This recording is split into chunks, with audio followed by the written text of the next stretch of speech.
Olá pessoal, tudo bem? Espero que vocês estejam todos bem. Eu sou a professora Núbia e a gente vai conversar um pouquinho sobre matemática. Para nós começarmos essa conversa, é importante relembrarmos o que vimos na aula anterior.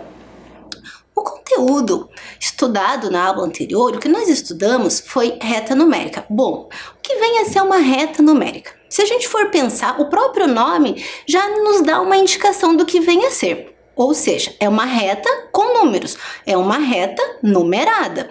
E como que a gente faz essa organização dessa reta numerada, dessa reta numérica? E principalmente, qual é a finalidade dessa reta numérica? A reta numérica ela é utilizada para localizar e representar números. Aqui eu trouxe um exemplo de uma reta numérica. Ali a gente pode observar que a reta ela é subdividida em partes iguais. Ela tem que ter o mesmo intervalo entre os números. A gente pode observar pelaquela tarja amarela que a unidade de medida dessa reta numérica é aquele espacinho ali, uma unidade. Ou seja, isso nos indica que toda a reta numerada ela está organizada com essa unidade de medida. Se a gente for pensar no nosso dia a dia, na nossa vida cotidiana, a gente pode até fazer algumas associações. Tem elementos, objetos da nossa vida prática que nos lembram a questão da reta numerada ou da reta numérica, como por exemplo, fita métrica, a própria régua, o metro, só que esses instrumentos, esses objetos têm a finalidade de medir, diferente da reta numérica, que a gente já conversou um pouquinho e a gente sabe que a finalidade da reta numérica é localizar e representar números. Muito bem, agora que a gente já fez uma retomada, já relembramos o conteúdo da aula anterior, vamos à nossa tarefa de casa. Temos aqui o nosso primeiro problema, a nossa situação problema a ser resolvida. Então, Ricardo tem que colocar o número 1125 na reta a seguir. Então, essa é a nossa situação. Agora, a gente vai exemplificar a reta. É importante falar também, gente, que a reta ela é infinita. Se a reta é infinita, isso significa dizer que há uma infinidade de pontos que a gente pode colocar na reta. Como nós temos um espaço limitado aqui na tela, em caso no nosso caderno, a gente trabalha com um segmento da reta. Isso significa dizer o quê? Que a gente tem um pedaço da reta, né? A gente pega uma parte da reta. Então, esse segmento aqui, esse pedaço está compreendido entre o número 1000 e o número 1400. Muito bem. Agora eu tenho que observar aonde eu vou localizar o número 1125. Eu tenho que analisar as minhas possibilidades. O nosso exercício ele apresenta 4 intervalos possíveis que a gente vai analisar para descobrir aonde está o número 1125. A nossa primeira possibilidade é um intervalo que vai de 1000 a 1050. Muito bem. Como que eu faço? Qual é a organização que eu vou estabelecer, que eu vou pensar para descobrir qual é o intervalo? Ou seja, de quanto em quanto que a nossa reta numérica está disposta. Porque eu tenho o primeiro elemento é 1000, o segundo é 1050, o terceiro é 1100. Alguns de vocês já fizeram esse cálculo mentalmente. Entretanto, por exemplo, para quem não conseguiu ainda pensar ou está com uma dúvida, tem algumas incertezas, a gente pode utilizar uma operação para resolver essa questão. Por exemplo, eu posso pegar 2 intervalos quaisquer da reta numerada. Vou pegar aqui o 1200 e o antecessor é o 1200. O próprio número já diz antecessor, significa que ele vem antes do 1200. E vou fazer a subtração. Isso significa dizer o quê? Que eu vou fazer 1200 menos 1150. Logo, eu vou ter o número 50. Para quem já tinha feito esse cálculo mental, pode fazer as operações e constatar que de fato está correto, que é esse número mesmo. A gente tem a reta numerada organizada de 50 em 50. Isso significa que eu tenho 1000 e vou adicionar 50. Passo para o segundo elemento, que é 1050. Se eu quiser o terceiro elemento, eu vou fazer 1050 mais 50, passo a ter 1100. E assim sucessivamente. Ah, professora, mas e se eu quiser fazer com outro intervalo. Pode fazer, não há problema nenhum. Vamos testar com outro intervalo, então. Se você pegar o último elemento aqui disposto na reta, que é 1.400, e vamos fazer o mesmo procedimento. Tenho que pegar o número que antecede 1.400, que é 1.350. Ou seja, 1.400 menos 1.350, que vai me resultar em 50. Agora a gente já, de fato, conseguiu observar, a partir desses exemplos, que eu peguei dois intervalos diferentes, dois intervalos distintos, e encontrei o mesmo resultado. Agora a gente vai voltar à nossa questão, que é conseguir localizar na reta o número 1125. É importante, gente, olharmos as alternativas. A letra A. Será que eu vou localizar o 1125 nesse espaço aqui, nesse intervalo, de 1000 a 1050? Primeiro, vamos pensar. É o primeiro intervalo que eu tenho ali, né? Que são os dois primeiros números representados na reta. Não posso utilizar esse intervalo. Por que eu não posso utilizar? Porque o número que eu quero representar, ele é superior. Isso significa dizer o quê? Que ele é maior do que 1050. 1125 é maior do que 1050, ou seja, ele não está compreendido entre esses dois números. Automaticamente, eu vou observar a letra B, porque a letra A já foi descartada. A letra B é qual intervalo? 1100 a 1150. O intervalo superior, né, é 1150. Agora eu já consigo perceber algumas possibilidades. Por quê? 1150 é maior do que o número que eu quero representar, que é 1125. Então, eu consigo concluir que ele está localizado nesse intervalo. Qual intervalo? O intervalo representado entre o 1100 a 1150. A única questão é que eu não sei exatamente aonde ele está.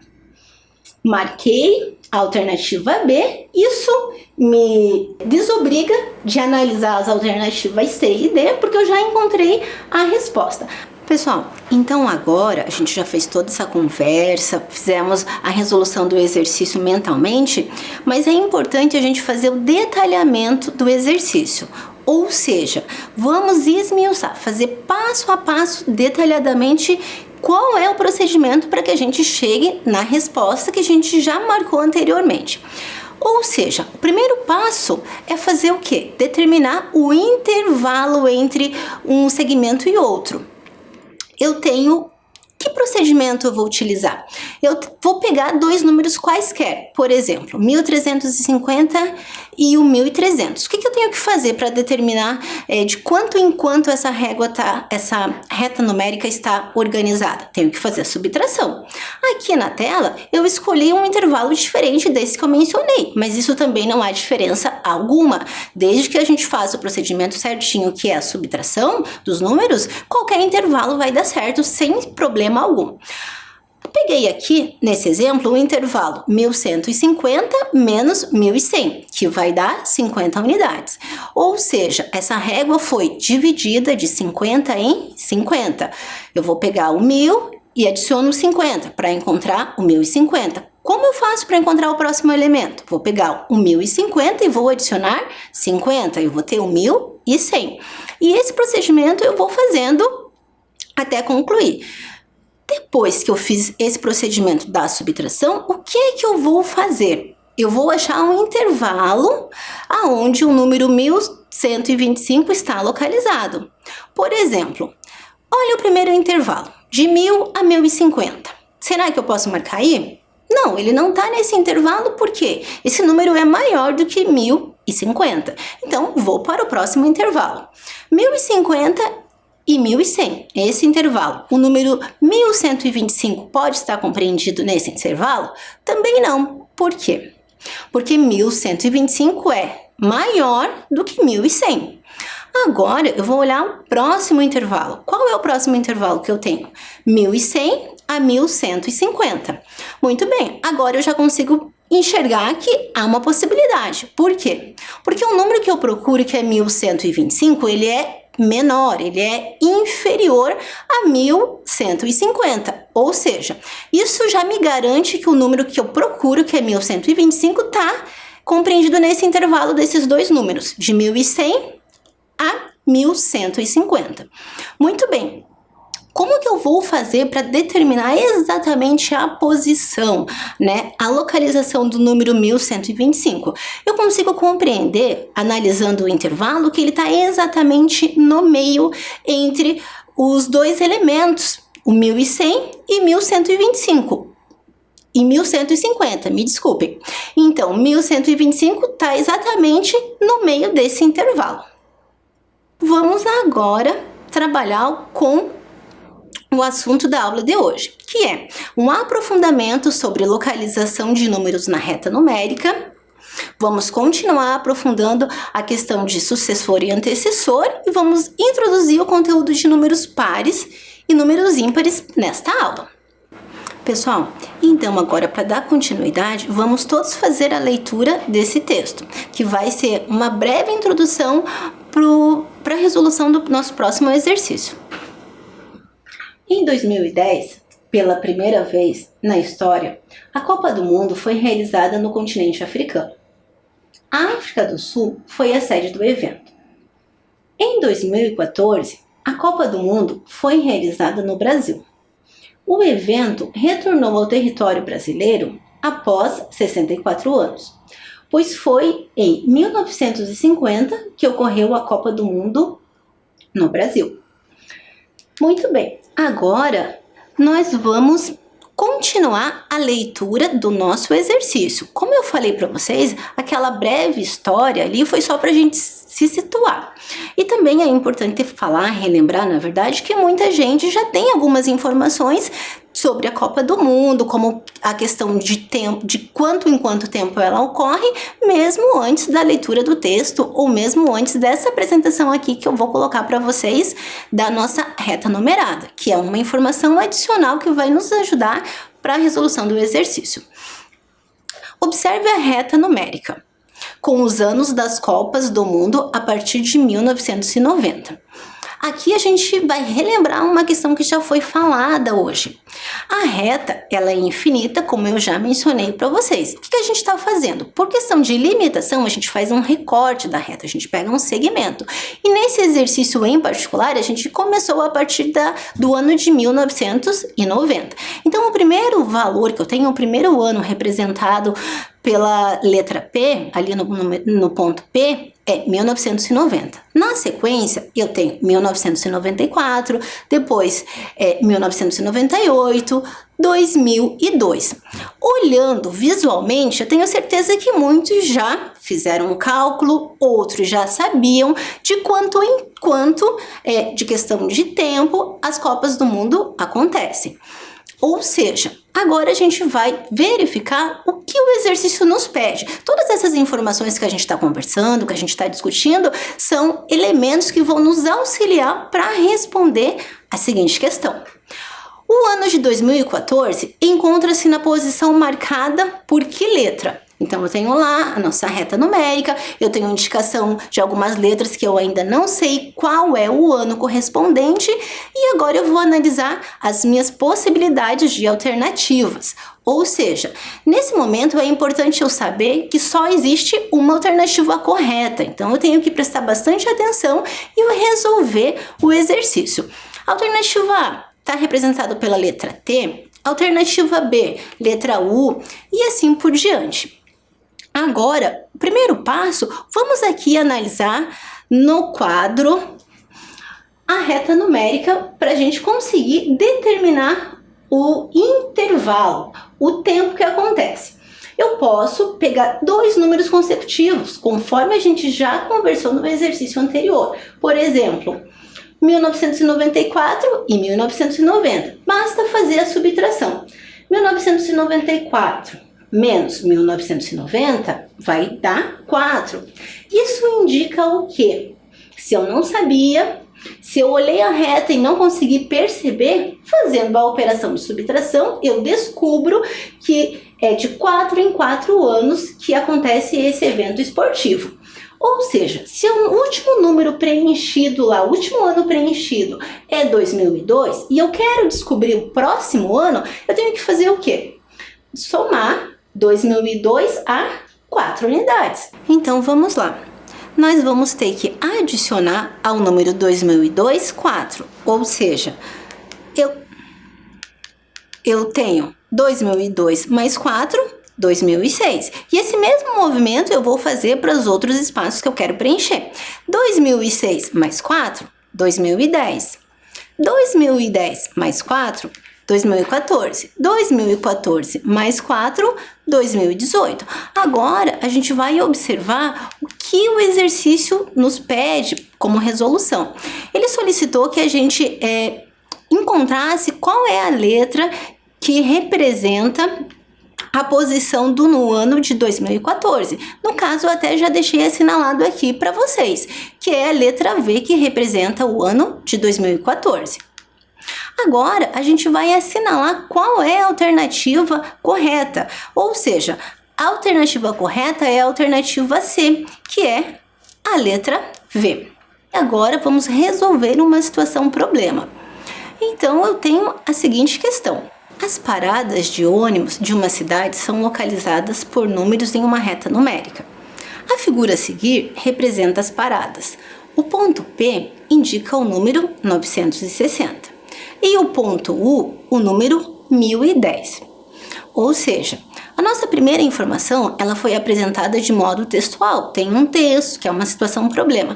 Agora, já está colocado aí para vocês uma representação numérica na reta numerada que contém as mesmas informações que estão no texto. Então tá ali, eu tenho uma reta numerada, o ponto P, o ponto U, os valores correspondentes a cada um desses elementos. No caso, o ponto P, 960 e o ponto U, 1010. Vamos ver agora qual é a solicitação da nossa problema. Precisamos, para isso, continuar fazendo a leitura para descobrir o que nós precisamos fazer para resolver o que for proposto. Em qual ponto está localizada a parada 990? Sabendo que a diferença entre o número de um ponto e o valor de outro ponto consecutivo é de 10 unidades. Nesse caso, a gente tem outras informações contidas aqui no enunciado do problema que vão nos auxiliar muito na questão da resolução, que é a primeira parada, aonde eu preciso localizar na reta 990. E que a diferença entre dois números consecutivos são 10 unidades. O que vem a ser números consecutivos mesmo, pessoal? São números que aparecem um na sequência do outro. Mediante essas duas informações, eu vou começar a pensar sobre a resolução dessa questão. E eu vou dar uns minutinhos para vocês resolverem.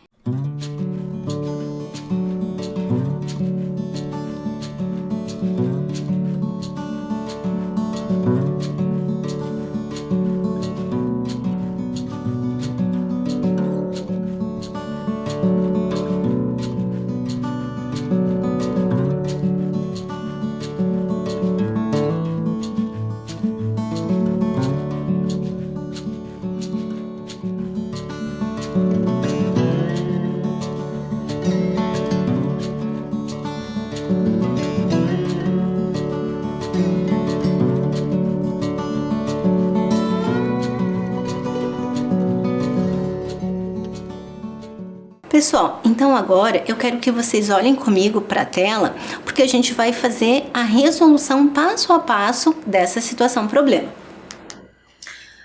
Eu tenho a primeira informação, que é o número 960, está colocado lá na minha reta numerada. E eu sei, porque eu já li, segundo o enunciado, que os números estão organizados, os números consecutivos são organizados de 10 em 10. Então, eu preciso fazer o quê? Somar 960 mais 10, que vai me dar 970. Ou seja, o próximo elemento da minha reta numerada será 970. Esse mesmo movimento eu vou fazer para os elementos seguintes, que é 970 mais 10, e vou encontrar na minha reta o número 990, representado pela letra R. Essa mesma ideia vai ser utilizada para nós descobrirmos os próximos elementos ali. Vou somar 990, que foi o último elemento encontrado, a 10 unidades. Passo a ter 990. 990 vai estar representado pela letra S. E agora nós vamos descobrir qual número corresponde à letra T, que vai ser 990 mais 10. E passo a encontrar o número 1000. Ou seja, o enunciado do problema nos solicitava que a gente deveria indicar qual o número correspondente ao ponto S, a letra S, que vem a ser o número 990. Agora, nós vamos continuar as nossas questões aqui envolvendo a reta numerada ou a reta numérica com uma outra situação problema. Ou seja, na reta numérica, a distância entre os pontos E, F, G, H, I e J é a mesma. Ou seja, eu tenho essa informação colocada aqui na reta numerada a seguir. Tenho lá os pontos e tenho os valores. Eu sei que a reta numerada começa com o número 1960 e está finalizada com o número 2010. O número 1990 está representado por qual letra? Vamos observar que a lógica, o movimento para a resolução dessa questão é muito similar ao exercício anterior. Na verdade, a gente está fazendo até uma retomada, enfatizando um pouco mais essa ideia, que é, nessa questão aqui, a letra C, representando o número 1990. Pessoal, então já finalizamos esse exercício. Agora a gente vai conversar um pouquinho sobre a próxima questão a ser resolvida. Vamos continuar com a ideia aqui de retas numéricas, só que com uma outra questão. Na reta numérica, a distância entre os pontos P, Q, R, S, T e U é a mesma. Agora vamos todos olhar para o quadro, para a gente conseguir entender o que está sendo colocado nessa informação. Então, além desse texto introdutório, eu tenho uma representação da reta que está ali, ó. Ela começa com o ponto P, representada pelo número 1960. Aí eu tenho outros pontos, Q, R, S, T, e finalizo com o ponto U, que está representado pelo número 2010. Agora, eu tenho uma questão a ser respondida, que é a seguinte: o número 1990 está representado por qual letra? Ou seja, aqui pode gerar um certo desconforto, porque você olha a reta, só tem 2 números, tem um monte de letras ali que não tem números nenhum. Então, como é que a gente vai começar a pensar sobre isso? Eu vou dar um tempinho para vocês, para ver se vocês conseguem sistematizar algum tipo de resposta. Olhem para a reta. Prestem atenção num detalhe que é muito importante, que a gente já conversou sobre ele, que a reta ela é fracionada, ela é dividida sempre em tamanhos iguais, em tamanhos proporcionais. Essa informação vai ser muito útil para que vocês comecem a pensar de que forma resolver essa questão.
Então, já dei esse tempinho para vocês.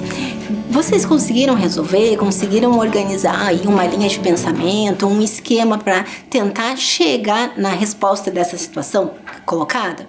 Então, vamos lá. Lembra que eu deixei uma dica para vocês? Qual foi a dica? Que a reta é subdividida em espaços exatamente iguais. Quem aproveitou essa dica observou o quê? A gente pode olhar aqui para o quadro para tentar visualizar o que eu estou falando. Então, eu tenho 1, 2, 3, 4, 5 espaços. A nossa reta numérica, ela foi dividida em 5 espaços exatamente iguais. Por quê? Porque a reta, obrigatoriamente, ela é proporcional. A partir do momento que eu sei que eu tenho 5 espaços iguais, que eu sei o ponto inicial e sei o ponto final, eu já consigo pensar uma maneira de descobrir essa distância entre o ponto P e o ponto U. Quantos elementos, quantas unidades eu tenho aqui? Como que eu posso fazer isso? Fazendo a subtração de 2010 menos 1960. Se eu fizer essa subtração, eu vou encontrar que número? Eu vou encontrar o número 50. Isso significa que eu tenho 50 unidades ali. Agora, eu tenho 50 unidades divididas em 5 espaços iguais. Ou seja, eu posso pensar e devo pensar que eu tenho que fazer o quê? 50 divididos por 5. A partir do momento que eu peguei as unidades e dividi pelos intervalos, eu encontro 10. Ou seja, cada elemento vai ser adicionado a 10 unidades. Então, eu vou ter 1960 mais 10, que vai dar 1970. Agora, eu quero descobrir o próximo elemento, que vai ser 1970 mais 10, 1980. O próximo elemento é 1990, porque eu vou fazer o mesmo procedimento. 1980 mais 10, 1990. E 1990 mais 10, que é 2000. Ou seja, o número 1990 está representado na reta numérica pela letra S. Aqui eu conversei com vocês e a gente foi fazendo mentalmente, eu fui conversando, alguns alunos conseguiram me acompanhar, de repente alguns parcialmente tiveram algumas dúvidas. Agora eu vou fazer esse exercício bem detalhadamente, fazendo a resolução passo a passo para ficar bem claro e para que todos possam compreender como que foi resolvido. Então, gente, o primeiro passo é analisar a reta numérica. A gente tem a nossa reta começando com 1960, representado pelo P, e está finalizando com o número 2010, representado pelo U. A primeira informação importante que a gente já havia comentado anteriormente, que vai ser muito útil aqui, é perceber que a nossa reta numérica, ela foi subdividida em 5 partes iguais. Isso vai nos direcionar nos nossos próximos momentos aí da resolução. O segundo procedimento, que é muito importante também, é descobrir quantas unidades a gente tem entre o número 2010 e o número 1960, que são os extremos aqui da nossa reta numérica. Ou seja, para eu descobrir esse intervalo, o que eu tenho que fazer? A subtração entre esses dois números, entre esses dois extremos. O número 2010 é representado pela letra U, e o número 1960, representado pela letra P. Numericamente, a gente vai fazer o quê? A operação subtrativa, ou seja, 2010 menos 1960, que é igual a 50, ou seja, 50 unidades. O próximo movimento aí, para resolver, o que a gente vai fazer? Descobrindo que é 50 unidades o intervalo entre P e U, representado pelos números 2010 e 1950, tendo a informação que a reta foi dividida em 5 partes iguais, eu vou fazer a divisão, ou seja, 50 divididos por 5, que é igual a 10 unidades. Isso me mostra que a reta está sendo organizada de 10 em 10. Como assim de 10 em 10, professora? Ou seja, a partir de 1960, eu vou acrescentar 10 unidades. A partir do 1900, enfim, acrescentando 1960 mais 10, eu tenho 1970. E esse mesmo movimento eu vou fazer para todos os números desse intervalo. Vejam bem, tá ali colocado 1970, porque eu já fiz essa adição. Agora eu vou preencher os outros espaços na reta nessa mesma ideia. 1970 mais 10, 1980. 1980 mais 10, 1990. Vejam bem, o nosso exercício nos pedia para que a gente descobrisse que letra era representada pelo número 1990, ou seja, a letra S. E vou continuar a resolução para descobrir o próximo elemento, que vem a ser 1990 mais 10, 2000. Então, agora a gente finalizou esse exercício resolvendo bem pontualmente cada movimento para concluir a nossa resposta. Dando continuidade ao nosso assunto, nós vamos trabalhar um pouquinho mais com sucessor. O próprio nome já nos indica, nos dá uma ideia do que é sucessor. Sucessor sucede. Por exemplo, para determinar o sucessor de qualquer número, eu tenho que fazer o quê? Pegar o número e acrescentar uma unidade. Vamos pensar que vocês aí em casa pensaram no número 10. Qual é o sucessor do número 10? Vai ser 10 mais 1, que é igual a 11. Ou seja, 11 é o sucessor do número 10. Ah, professora, mas eu não pensei em um número na ordem das dezenas. Eu quero um número na ordem das centenas, por exemplo. Não há problema. Esse movimento, essa ideia, a gente vai utilizar para qualquer número. Se eu for pensar em um número na ordem das dezenas, eu posso pegar 390. Quem é o sucessor do 390? 391.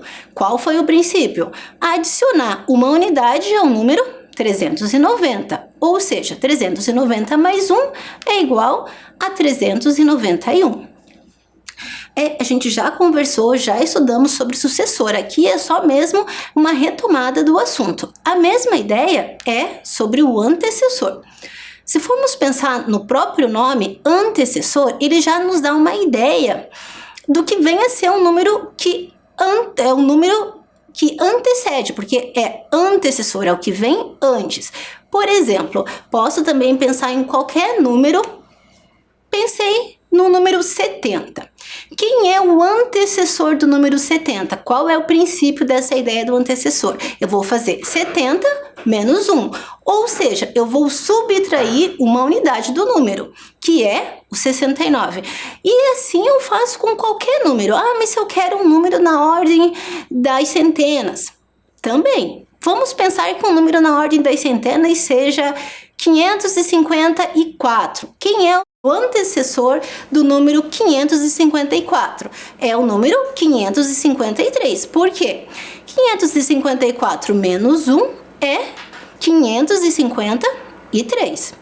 Muito bem, agora que a gente já retomou o assunto, já relembramos questões importantes, a gente vai fazer um exercício, uma atividade para colocar em prática isso que conversamos. Observe os números a seguir e responda, ou seja, eu tenho esses números e tenho questões a responder envolvendo esses números. O número 69, o número 140, o número 36, 64, 151, 18, 90 e 11. A primeira questão que eu preciso resolver é a seguinte: é o menor número ímpar de duas ordens. Ou seja, o que eu vou olhar? Eu já posso trabalhar com o princípio de exclusão. Eu posso observar que o enunciado me trouxe uma informação muito importante, que são números que estão na ordem das dezenas. Desse modo, eu posso excluir automaticamente o número 140 e o número 151, porque eles estão na ordem das centenas e não das dezenas, como a gente consegue observar, segundo o enunciado. Desse modo, me sobraram 6 números que eu vou considerar, que eu vou pensar. Só que aqui nós também temos uma outra questão. O enunciado nos trouxe que são números ímpares. Já que são números ímpares, eu posso excluir outros números, que são os números que estão na ordem das dezenas, que são números pares. Como, por exemplo, o 36, o 64, o 18, ou seja, me sobraram somente 2 números ímpares. Então, eu vou concluir que o número que eu procuro é o número 11. Agora, nós vamos trabalhar com outras situações, problemas, envolvendo o mesmo exercício. A segunda questão a ser respondida é o dobro de 7 dezenas. Bom, aqui a gente tem que relembrar o que é o dobro. O dobro significa 2 vezes. E também precisamos relembrar o que é dezena. Uma dezena, como o próprio nome indica, é 10. Se eu tenho 7 dezenas, significa que eu tenho 7 vezes o número 10. Por exemplo, posso resolver essa questão de 2 formas diferentes. Como o dobro significa 2 vezes, eu posso fazer 70 vezes 2, que é igual a 140. É uma possibilidade, mas eu também posso trabalhar com o princípio aditivo. O que isso significa? Que tanto a multiplicação quanto a adição, elas vão me levar ao mesmo resultado, fazendo processos diferentes. O primeiro que eu fiz foi pelo princípio da multiplicação. Agora a gente pode resolver a mesma questão pelo princípio da adição. Como é o dobro de 7 dezenas, que corresponde ao número 70, eu posso fazer 70 mais 70, que é igual a 140. Agora, nós vamos resolver a próxima questão. É o maior número de 3 ordens. Bom, se é o maior número de 3 ordens, significa que ele não está na ordem das unidades, não está na ordem das dezenas, ele tem obrigatoriamente que estar na ordem das centenas. Isso significa que eu posso também trabalhar com a exclusão de alguns números. 69, 18, 90, 36, 11 e 64. Todos esses números eu posso excluir. Por quê? Eles estão na ordem das dezenas.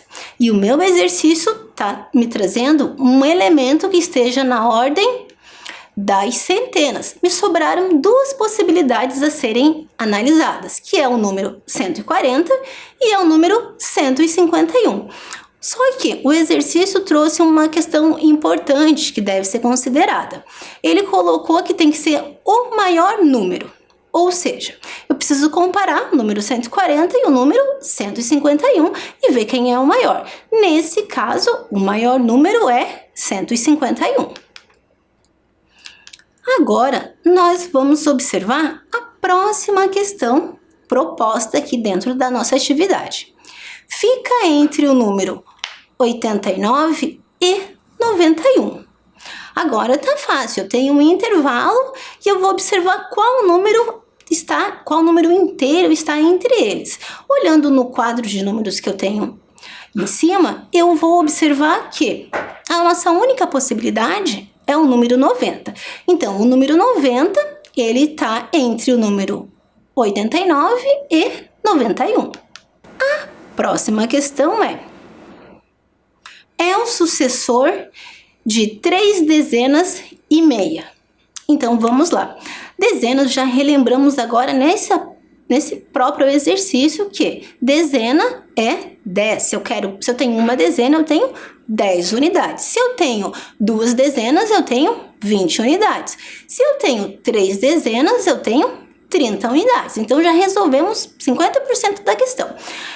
É o sucessor de 3 dezenas E meia, se uma dezena corresponde a 10 unidades, meia dezena obrigatoriamente corresponde ao meio, ou seja, o número 5. Eu tenho 3 dezenas e meia. 3 dezenas, 30, mais meia dezena, que é 5. Então, eu tenho um número aí composto, né? Eu compus o número 35. Olhando a outra informação que o enunciado nos traz é o seguinte, é o sucessor do número 35. Sucessor, nós já vimos que é o número que sucede, é o número que vem depois, como a gente consegue observar. Então, se eu quero o número que é o sucessor do número 35, significa dizer que eu vou adicionar ao número 35 uma unidade. Ou seja, eu vou encontrar o número 36, porque 35 mais 1 é igual a 36.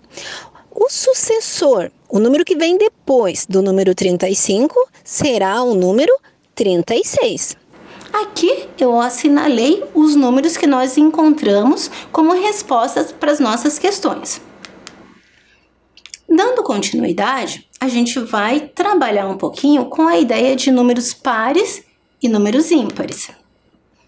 Os números pares, gente, vamos todos olhar aqui para a nossa tela. Os números pares são elementos do conjunto dos números naturais. Esses números terminam com algum dos algarismos 0, 2, 4, 6 ou 8. Nesse momento é importante a gente relembrar o quê? O conjunto dos números naturais é um conjunto mais simples que a gente tem dentro da matemática. Esse conjunto ele é composto por números positivos inteiros. Dentro desse conjunto, a gente tem elementos que compõem o subconjunto dos números pares. Quais são esses elementos? A gente acabou de observar. Os números que acabam, os números que terminam com algum dos elementos, né? Com algum dos algarismos. 0, 2, 4 e 6. Uma outra situação prática que a gente pode observar o emprego dos números pares é na nossa vida cotidiana, como por exemplo, Davi mora na rua 24 de maio. Essa é uma informação que foi apresentada e que a gente consegue observar facilmente um número par constando nela. Qual é o número par aqui no caso? O número 24. Ele está escrito numericamente, mas nada impede que ele pudesse estar escrito por extenso, né? Outro exemplo. Thomas tem 84 anos de idade. A mesma situação. É uma questão real, uma questão do nosso dia a dia, do nosso cotidiano, onde a gente consegue identificar um número par. Ele está escrito numericamente, mas ele poderia tranquilamente estar escrito por extenso, o número 84, e mesmo assim ele continuaria sendo um número par, ele só não estaria representado numericamente. Na prática, como que a gente pode fazer para identificar se um número é par? Um exemplo, todo número par é divisível por 2. Isso significa dizer que eu posso efetuar a divisão de um número por 2. Se eu efetuar a divisão por 2 e der uma divisão exata, significa que o número é par. Pessoal, então hoje nós conversamos sobre números pares. Na próxima aula vamos dar continuidade a esse assunto trabalhando com números ímpares. Agora eu vou trazer para vocês a nossa tarefa de casa.